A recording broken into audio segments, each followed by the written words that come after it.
ചില ദിവസങ്ങൾ അങ്ങനെയാണ്. ഉച്ചയ്ക്ക് ചോറുണ്ണാൻ കറിയൊന്നും പ്രത്യേകിച്ച് ഉണ്ടാവില്ല. അപ്പം നമ്മളുടെ ഭാവനയിൽ ഉദിച്ച തട്ടിക്കൂട്ട് പരിപാടികളാണ് മിക്ക ദിവസം ഉണ്ടാവാറ്. അങ്ങനെ ഒരു തട്ടിക്കൂട്ട് മസാലക്കറിയാണ് ഇന്ന് തയ്യാറാക്കുന്നത്. ഒരു പാൻ അടുപ്പത്ത് വെച്ചിട്ട് വെളിച്ചെണ്ണ ഒഴിച്ച് ഒരു സവാള ചെറുതാക്കി അരിഞ്ഞത്, ഒരു ചെറിയ തക്കാളി, ഒരു പച്ചമുളക് വട്ടത്തിലരിഞ്ഞത്, ഒരു തണ്ട് കറിവേപ്പില, ഒരുവിധം വഴണ്ടി വരുമ്പോൾ പൊടികൾ ചേർക്കാം. ഉപ്പ്, മഞ്ഞൾപ്പൊടി, കാശ്മീരി മുളക് പൊടി, കുരുമുളക് പൊടി, ഗരം മസാല, പിന്നെ പെരുംജീരകത്തിൻ്റെ പൊടി, ഇത്രയാണ് നമ്മൾ ചേർക്കുന്നത്. നന്നായിട്ട് മസാല മൂത്ത് വരുമ്പോൾ 2 മുട്ട പുഴുങ്ങിയിട്ട് അതിൻ്റെ വെള്ള മാത്രം കട്ട് ചെയ്തെടുത്തതാണ്, അത് ചേർത്തിട്ട് ഒന്ന് മിക്സ് ചെയ്ത് കഴിയുമ്പോൾ നമ്മൾ 2 പപ്പടം പൊടിച്ചെടുത്തിട്ട് അതും കൂടെ ചേർക്കുക.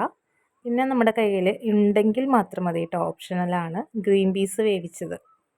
മിക്ക ദിവസവും എൻ്റെ ഫ്രിഡ്ജിലുണ്ടാവും.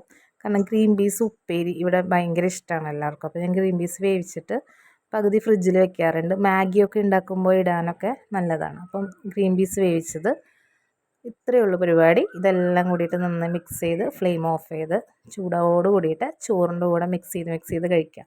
ഇതിനകത്ത് മുട്ട, ഗ്രീൻ പീസ്, മസാല, പപ്പടം എല്ലാം ഉണ്ട്. അപ്പോൾ നമുക്ക് വേറെ കറികളൊന്നും പ്രത്യേകിച്ച് വേണ്ട. നല്ല ടേസ്റ്റാണ്. അതുപോലെ ബയോട്ടിൻ റിച്ച് ആട്ടോ മുട്ടയുടെ ഉണ്ണി, ഇടയ്ക്ക് കഴിക്കുന്നത് നല്ലതാണ്. അപ്പോൾ തയ്യാറാക്കി നോക്കണേ.